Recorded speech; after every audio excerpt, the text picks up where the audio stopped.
संस्थान आणि तुम्ही अशी संयुक्त बैठक पार पडलेली आहे. गुन्हेगारी संपवण्यासाठी कशा प्रकारे पुढील काळात पाऊल उचलले जाणार?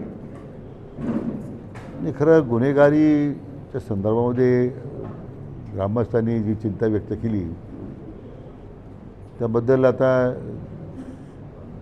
इथले पोलीस अधिकारी, साईबाबा संस्थांचे मुख्य कार्यकारी अधिकारी आणि ग्रामस्थ समितीची त्या बाबतीमध्ये चर्चा झाली.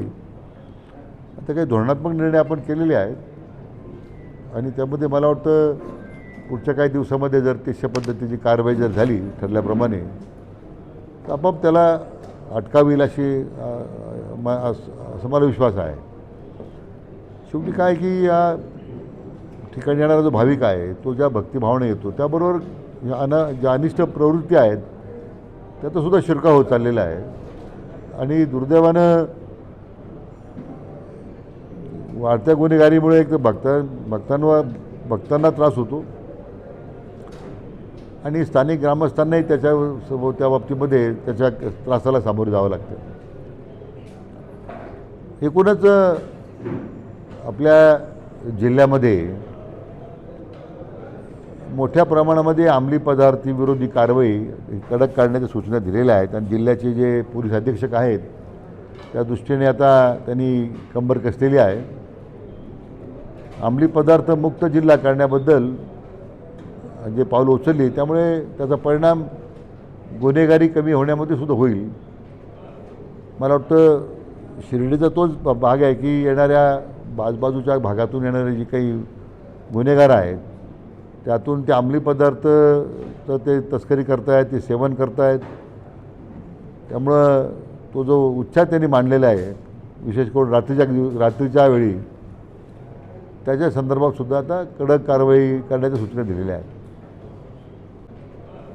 मला वाटतं शिर्डीचा तोच भाग आहे की येणाऱ्या आजूबाजूच्या भागातून येणारे जे काही गुन्हेगार आहेत त्यातून ते अंमली पदार्थ तर ते तस्करी करतायत, ते सेवन करतायत. त्यामुळं तो जो उच्छाद त्यांनी मांडलेला आहे विशेष करून रात्रीच्या वेळी त्याच्या संदर्भातसुद्धा आता कडक कारवाई करण्याच्या सूचना दिलेल्या आहेत. काल साई मंदिरामध्ये चित्रपटाचं एक शूटिंग झालं. त्या दरम्यान तो साईबाबाच्या वेशातील कलाकार समाधीला बसला. गावकऱ्यांमध्ये त्या बाबतीमध्ये अत्यंत नाराजगी आहे.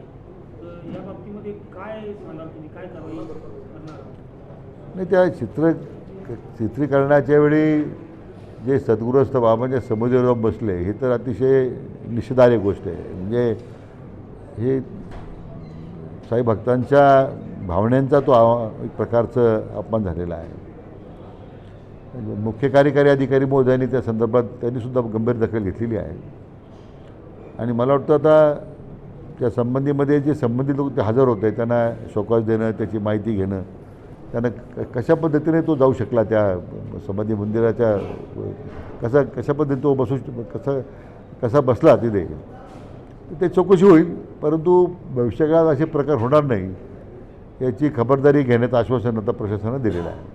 गावकऱ्यांनी ज्याच्या वेगवेगळ्या रिक्षाच्या बाबतीमध्ये असतील, गुन्हेगारीच्या बाबतीत असतील किंवा साई मंदिर शेजारतीला जे बंदीचा वेळ जो आहे या बाबतीत काय काय निर्णय आपण घेणार? नाही, आता बरेच निर्णय खरं म्हणजे ज्या मंदिर प्रशासनाच्या किंवा स्थानिक गुन्हेगारीच्या संदर्भामध्ये उदाहरणार्थ ऑटोरिक्षा चालकांकडून जे बाहेरचे लोक आहेत त्यांच्याकडून गुन्हेगारीला संरक्षण मिळतं. गुन्हेगार त्या ऑटोरिक्षाचा वापर करत आहेत. अंमली पदार्थाची त्या ठिकाणी त्यातून तस्करी होते का? ज्या काही बिगर नंबरच्या मोटरसायकल आहेत, भरधाव जाणाऱ्या गाड्या आहेत, या सगळे गुन्हेगारच करू शकतो या गोष्टी. आता याला मोठ्या प्रमाणात अटकाव करण्याची गरज आहे. सध्या शिर्डी पोलीस स्टेशनला मुळातच मनुष्यबळ कमी आहे. आता अन्य पोलीस स्टेशनमधून काही मनुष्यबळ आपल्याला घेता येईल का? मी जिल्हा पोलीस अधीक्षकांशी सुद्धा मी चर्चा करीन.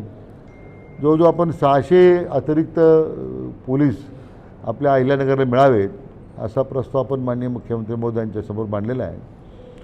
परंतु उपलब्ध मनुष्यबळाचा प्रभावी वापर कसा करता येईल त्या बाबतीमध्ये विशेष करून शिर्डीमध्ये साईबाबा संस्थांच्याही सुरक्षा विभागाची मदत घेण्याबद्दलही आज चर्चा झाली.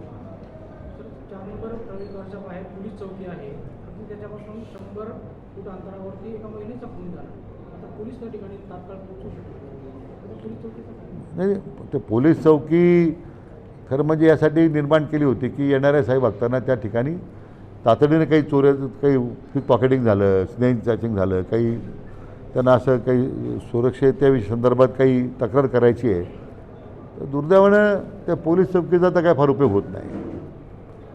मी म्हटल्याप्रमाणे आता हायवेला पोलीस लागतात. आज सावळवीरजवळ पोलीस आहेत, मोठ्या प्रमाणात ट्रॅफिकचं कंजेशन आहे. मग पोलीस शेवटी इकडं तिकडं पोलीस मला पोलीस त्या अधिकाऱ्यांना पोलीस बोलावं लागतात. पण आता ते पोलीस चौकीमुळं शिर्डीच्या आपल्या साईबाबा संस्थांच्या सुरक्षेकरता कर्मचाऱ्यांकडे द्यावी ती.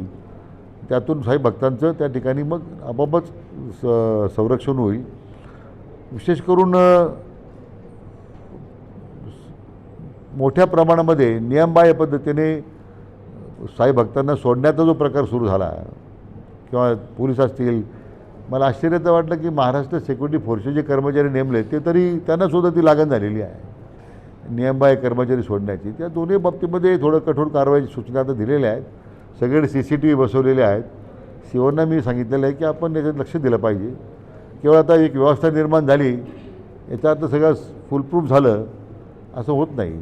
तर मला वाटतं जो परवाचा प्रकार जो घडला आहे हा तर अतिशय धक्कादायक होता की एवढ्या भर लोकवस्तीमध्ये पोलीस चौकीसमोर किंवा लोक बाजूबाजूला उभी आहेत.